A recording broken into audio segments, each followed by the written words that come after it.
तर नमस्कार मंडळी, स्वागत आहे तुमचं पुन्हा एकदा आपल्या एका नवीन ब्लॉगमध्ये. तर मित्रांनो, आज आहे 20 जानेवारी आणि आजपासून चालू होतोय काळा घोडा महोत्सव आणि हा महोत्सव असतो CSMT ला छत्रपती शिवाजी महाराज टर्मिनसला. तर मित्रांनो, आपण आज तोच बघण्यासाठी जाणार आहोत तिकडे. तर हा जो महोत्सव आहे मित्रांनो, तो आजपासून चालू होतोय 20 जानेवारी आणि त्याचा शेवटचा दिवस आहे 27 जानेवारी. म्हणजे हा एक वीक पूर्ण असेल. नेक्स्ट संडेला आय थिंक तो संपेल. तर तुम्हाला चान्स मिळाला तर नक्की एकदा जाऊन तिथे बघा. बिकॉज तिथे म्हणजे चांगलं असं आर्ट्स वगैरे त्यांनी बनवून ठेवलेले असतात, काहीतरी मिनिंगफुल आर्ट्स असतात, स्कल्पचर्स असतात जे त्यांनी तिथे बनवलेले असतात. तर हा महोत्सव एक्झॅक्टली भरतो कुठे? तर हा महोत्सव भरतो मित्रांनो, जी जहांगीर आर्ट्स गॅलरी आहे आपली CSMTची कुलाब्याच्या थोडंसं आधी. तर तिथेच एका रोडवरती हा महोत्सव भरलेला असतो मित्रांनो. तर आज मी बाईकने न जाता मी जाणार आहे ट्रेनने, लोकलने आपल्या. आणि मी तिथून तुम्हाला पुढे सगळं सांगणार आहे, तिथून काय पर्याय आहे जाण्यासाठी, कसं जावं लागतं हे सगळं मी तुम्हाला सांगणार आहे. तर मित्रांनो, हा व्हिडिओ फक्त तुम्ही शेवटपर्यंत नक्की बघा. तर मित्रांनो, आता वाजले 10:30. तर आता मी रेडी तर झालोय. आता पटकन मी निघतो आणि तुम्हाला डायरेक्ट मग CSMTला भेटतो. मित्रांनो, आता आपण CSTला उतरलेलो आहोत. तर इथून लेफ्ट हँड साईडलाच बस डेपो आहे. सो आता इथून बघणार आहे किती नंबर बस आहे, मलाही नाही माहिती आहे. इथे मला चौकशी करणार आणि तुम्हाला पण पुढे सांगेन. आय थिंक कुलाबाची बस जाते. सो आता मी बघतो कोणती बस येते आणि बघू मग तिथून आपण डायरेक्ट काळा घोड्याला जाणार आहोत. तर मित्रांनो, असा बस डेपो आहे जो छत्रपती शिवाजी महाराज टर्मिनसच्या लेफ्ट हँड साईडलाच आहे. तर इथून 116 नंबर बस जाते, जी आता आपल्याला इथे समोर मिळणार आहे. सो तिथे जाऊन लाईन लावूया, बघूया. आता मित्रांनो, आपण काळा घोड्याला उतरलेलो आहोत. तर जास्त नाही, 5 मिनिटं लागतात बसने आणि समोरच बस स्टॉप आहे, तिथून क्रॉस करून आपल्याला यावं लागतं. सो आता बघूया, इथून मागच्या गेटला आपण उतरलेलो आहोत. सो इथून एंट्री आहे. तर तुम्हाला दाखवतो, मी बस स्टॉप सुद्धा दाखवतो कसं म्हणजे कुठून यायचं आणि कसं क्रॉस करायचं ते. तर मित्रांनो, इथे समोर आपल्याला बस स्टॉप आहे, इथे आपल्याला बस सोडते आणि इथून समोरच क्रॉस करून तुम्ही आल्यानंतर इथे समोरच एंट्री दिसते. तर इथे आपल्याला आता स्कॅन करायचं आहे. आय थिंक सो फ्री रजिस्ट्रेशनसाठी तुम्हाला तिथे स्कॅनर आहेत. सो बघूया, आता पुढे जाऊया, तुम्हाला सांगतो सगळी प्रोसेस. असे स्कॅनर्स लावलेत, म्हणजे असे बारकोड लावलेत. सो आपल्याला ते स्कॅन करायचे आणि रजिस्टर करायचं फॉर फ्री. त्याशिवाय आतमध्ये एंट्री नाहीये. सो तुम्ही त्याला हे असं स्कॅन करून तुम्हाला रजिस्टर करावं लागेल.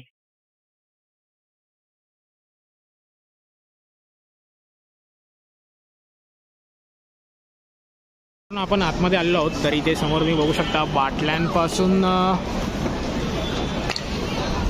मासा बनवलाय. सो त्याचं अजून काम चालू आहे, कलरिंग अँड ऑल. त्या व्यतिरिक्त इथे समोर लिफ्ट लावलंय, त्याच्याबद्दल काही इथे दिलेलं नाहीये. सो आता आपण आतमध्ये जाऊया अजून. आता मित्रांनो, इथे ह्या आर्टमध्ये बॉटलपासून मासा बनवण्यात आलाय. सो इथे त्याची इन्फॉर्मेशन आहे, म्हणजे त्याचं नाव आहे bottle bridge. So disposable water bottle, आणि त्याच्यामुळे ना कमीत कमी 1.1 मिलियन मरीन इयरली मरतात, म्हणजे क्रिएचर्स जे आहेत मरीनचे ते मरतात. सो त्या लोकांनी त्याच्याबद्दल सांगण्यासाठी हे आर्ट बनवलंय. सो तुम्ही पाहू शकता इथे.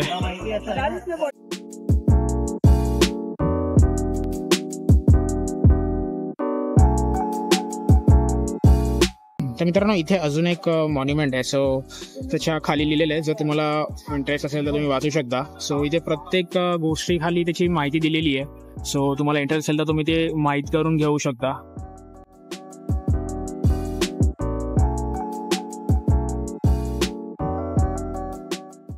तर मित्रांनो, इथे अजून एक आर्ट आहे. सो हे आय थिंक ना भंगार लोखंडापासून बनवलेलं आहे आणि याचे आर्टिस्ट जे आहेत ते मराठी आहेत. त्यांचं नाव आहे काहीतरी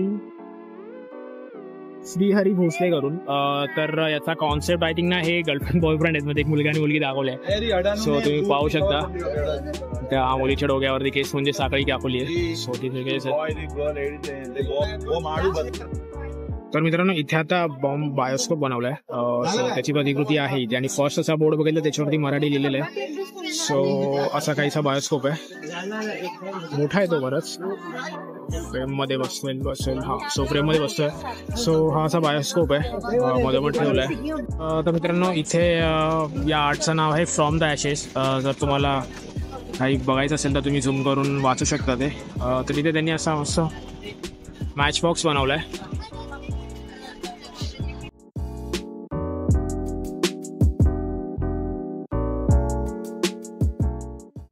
तर मित्रांनो, या आर्टचं नाव आहे फाईट ऑफ नॉलेज. सो हे जे ज्यांनी बनवलंय त्यांचं नाव आहे ITM institute for design and मीडियाने बनवलेलं आहे. सो याच्यावरती ना एक कागदी विमान दाखवलंय, ते आपण बघू शकतो. आणि त्याच्याखाली 3 मुलांनी ते उचलून घेतले, बुक्स आहेत त्याच्याखाली.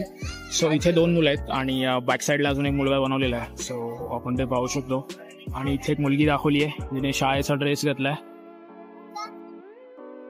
कर्नाटकमधील काहीतरी चन्नापटना टॉईज म्हणून एक लावलेलं आहे. सो तुम्ही इथे बघू शकता.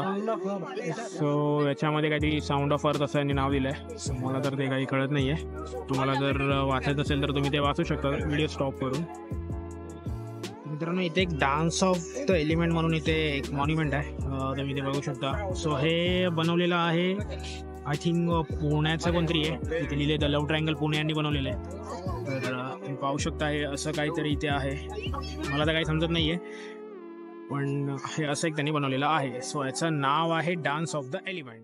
मित्रांनो तुम्हाला जे समोर हे आर्ट दिसतंय ना तर हे आर्ट नाही का कारवरती झाड आहेत आणि त्याच्यावरती म्हणजे कारखान्याचं धूर दिखताना दाखवलं आहे. सो आय थिंक हे ग्लोबल वॉर्मिंगला रिप्रेझेंट करत असेल म्हणजे त्याच्याबद्दल हे आर्ट असेल. तर या आर्टचं नाव आहे प्लास्टिक प्लांट्स. तर त्याच्यामध्ये इंग्लिशमध्ये दिलं आहे पण ते जरा खूप जास्त हायफाय इंग्लिश आहे. सो ते मलाही जमलं नाही आहे काय एक्झॅक्टली बट बघून तर नॉर्मली तसंच वाटतंय. तर हे हेतल शुक्ला या आर्टिस्टने बनवलेलं आहे.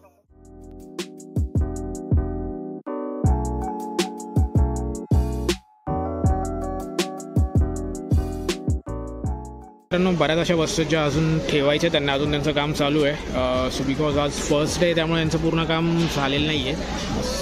कारण बऱ्याच गोष्टी मी बघतोय स्टेज वगैरे त्यांचं अजून बांधणं चालू आहे अजून प्रॉपर त्यांचं झालेलं नाही आणि मी सकाळी चालू आहे. सो बघूया अजून पुढे जाऊया आपण. मित्रांनो हे जे आर्ट आहे ना तर ते रिप्रेझेंट करतं आपलं जे मुंबईमध्ये फ्लेमिंगोज येतात जे आपले पिंक फावणे येतात त्यांच्याबद्दल दाखवलं आहे. सो आपण जे खाडीमध्ये प्लास्टिक वगैरे टाकतो ना त्यामुळे त्यांना त्रास होतो. त्यामुळे कितीतरी त्या लोकांना जीवही जातो. सो हे तिथे हे रिप्रेझेंट केलेलं आहे. तर तुम्ही खाली बघू शकता इथे प्लास्टिकच्या बॉटल्स आहेत आणि वरची फ्लेमिंगोज आहेत. सो हे असं काहीसं हे आर्ट आहे.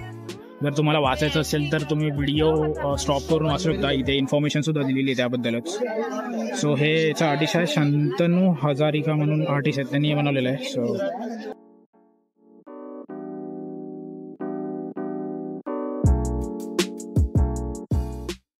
आता मित्रांनो इथे अजून एक मराठी बोर्ड मला दिसला आहे. सो हे जे आहे ते बनवलं आहे सुमित संजय पाटील. तर आय थिंक याच्यामध्ये सफाई कामगारांबद्दल दिलेलं आहे. तर ते खरे सुपर हिरो आहेत आपल्या मुंबईचे. तर इथे त्यांच्या जे आपले डबे असतात कचऱ्याचे त्याच्यावरती मस्त एक आर्ट बनवलं आहे त्यांनी. सो तुम्ही पाहू शकता इथे. सो हा सेकंड बोर्ड आहे याच्यावर मराठी मला दिसलंय आणि याचं नाव आहे सुपर हिरो. सो तुम्ही जे फ्रंट साईडने एंट्री करता तेव्हा समोरच हे दिसतं.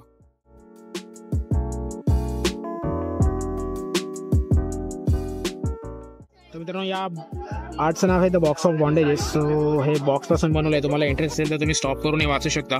सो हे बेसिकली लेअरमध्ये बॉक्स कट करून ते लेअरमध्ये बनवलं आहे. सो याचं वरती डोकं नाही आहे. सो असं काहीसं आहे.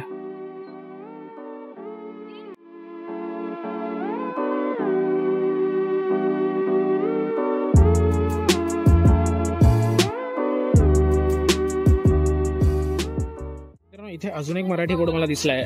तर ह्याचे आर्टिस्ट आहेत मुरली रामन करून. तर याचं नाव आहे आय एम दॅट. तर तुम्ही वाचू शकता तुम्हाला इंटरेस्ट असेल तर व्हिडिओ स्टॉप करून. तर हे असं काहीतरी आर्ट आहे.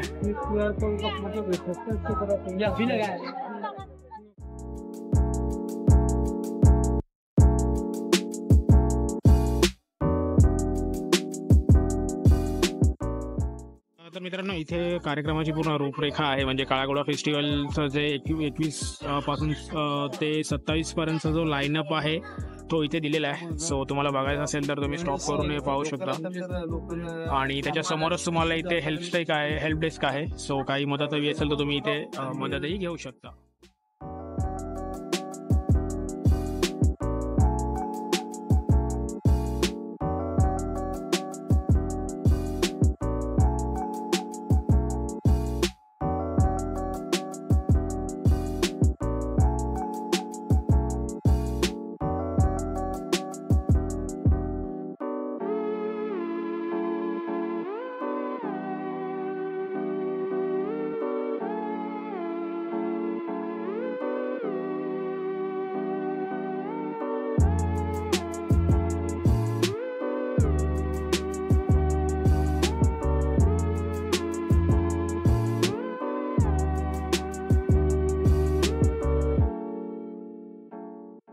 मित्रांनो हे जे आर्ट आहे त्याच्यामध्ये पूर्ण टेक्सटाईल इंडस्ट्रीमध्ये कसं म्हणजे कपडा बनण्यापासून बघा देतो का ते बनवण्यापासून म्हणजे सगळं एकदम म्हणजे कस्टमरकडे जाण्यापर्यंत जे काही होतं ना ते इथे खाली दिलेलं आहे. आणि वरती पूर्णपणे पुतळे आहेत, म्हणजे ते मॅनिक्विन्स आहेत.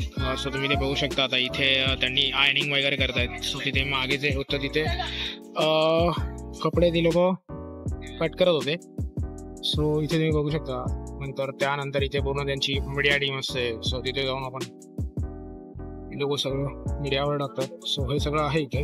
आणि हे त्याचे स्कल्पचर आहेत, तुम्ही बघू शकता. मॅनिक्विन्स आहेत, कपडे घातलेत त्यांनी. तर ही जी आहे तिला पूर्ण रिलीजचा ड्रेस घातला आहे.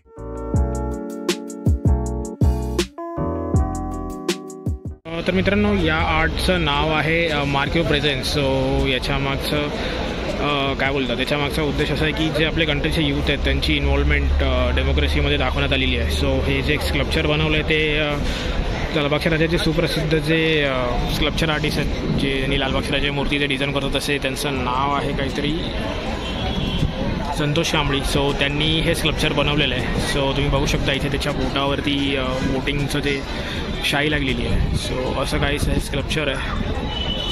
एक इथे थोडंसं इंटरेस्टिंग वाटलं मला. जेनोसाइड्स ऑफ इयर्स कानोका कत्ल ते हिंदीमध्ये लिहिलेलं आहे. सो ह्याच्या मागे तुम्ही बघू शकता यांनी पूर्ण असे कान लटकवलेत आणि वरती भोंगे. सो जो भोंग्यांमुळे कानांना त्रास होतो त्याबद्दल कदाचित असेल.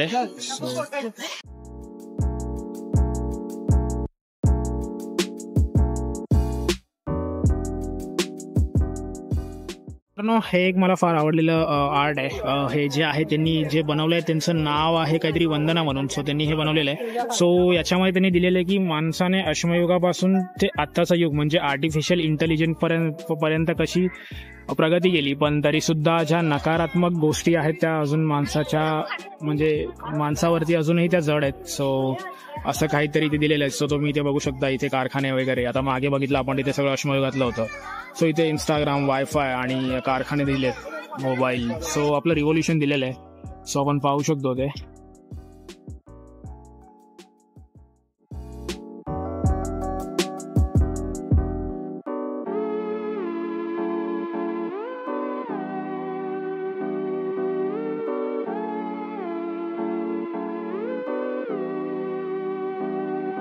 मित्रांनो, या आर्टचं नाव आहे the tree of colours. So इथे त्यांनी रिप्रेझेंट केलंय जे आपण डाईज वापरतो कपड्यांवरती ना. सो त्याच्यामध्ये केमिकल असतं आणि त्याच्यामुळे पाण्याचं प्रदूषण होतं आणि पाणी खराब होतं. सो त्यांनी असं सजेस्ट केलं की तुम्ही नॅचरल डाईज ही ते वापरू शकता. सो त्याच्याबद्दल इथे खाली माहिती दिलेली आहे. सो तुम्ही ते पाहू शकता. त्याच्यामध्ये त्यांनी दिलेलं आहे मॅटर आणि काय काय आहे. सो त्याच्यापासून नॅचरल डाईज बनतात. सो त्याचं त्यांनी ते एक्झाम्पल पण दिलं आहे. म्हणजे पुढे आय थिंक त्यांनी ते कपडे दिलेत जे त्या डायपासून बनलेत, म्हणजे ती डाय त्या कपड्यांमध्ये वापरली. सो ते मी ते खाली बघू शकता. सो सुंदर रिप्रेझेंटेशन आहे.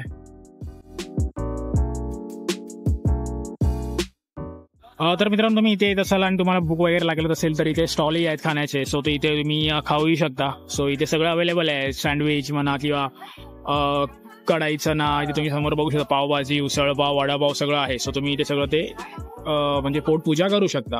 तर इथे स्टॉल्स सुद्धा आहेत. म्हणजे इथे आर्ट वगैरे सोडून इथे तुम्ही स्टॉल्स सुद्धा आहेत जिथे तुम्ही खरेदी करू शकता. तर इथे प्रत्येक राज्याचे स्टॉल्स मला दिसलेत आतापर्यंत. इथे आंध्र प्रदेश आहे, मग इथे दिल्ली आहे, त्या व्यतिरिक्त पुढे इथे महाराष्ट्र आहे, त्याच्या पुढे जम्मू काश्मीर आहे. सो असेच म्हणजे प्रत्येक राज्यातून आलेल्या व्यापाऱ्यांनी इथे स्टॉल्स लावले. जर तुम्हाला त्यांच्या राज्यातलं काही विकत घ्यायचं असेल तर तुम्ही इथे घेऊ शकता.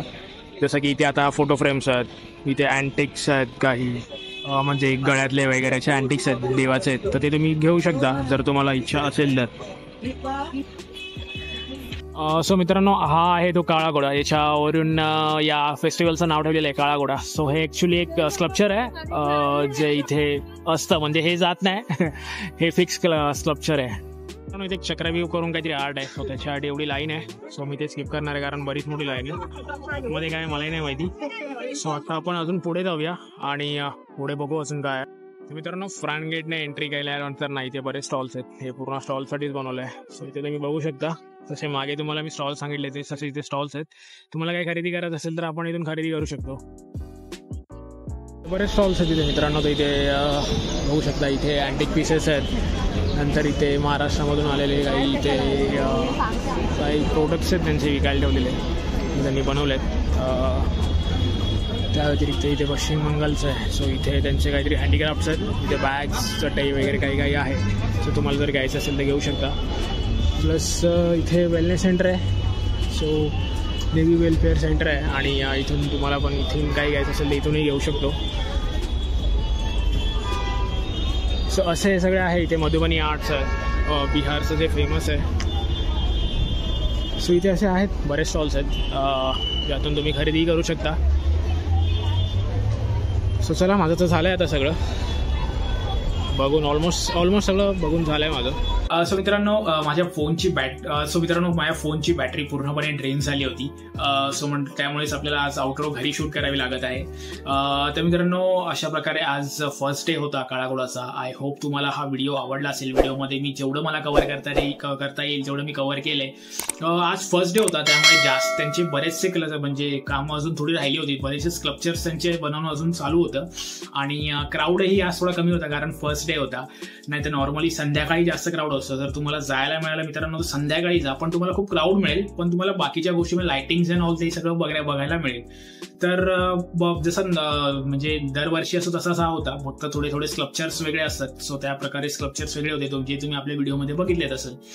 तर मित्रांनो, तुम्हाला व्हिडिओ आवडला असेल तर नक्की लाईक करा, शेअर करा, सबस्क्राईब करा. काही आवडलं असेल तर खाली कमेंट करून सांगा. काही सजेशन्स असतील तर तेही खाली कमेंट करून सांगा. भेटू आपण नेक्स्ट व्लॉगमध्ये. तोपर्यंत स्वतःची काळजी घ्या. राईट सेफ आणि जय श्रीराम.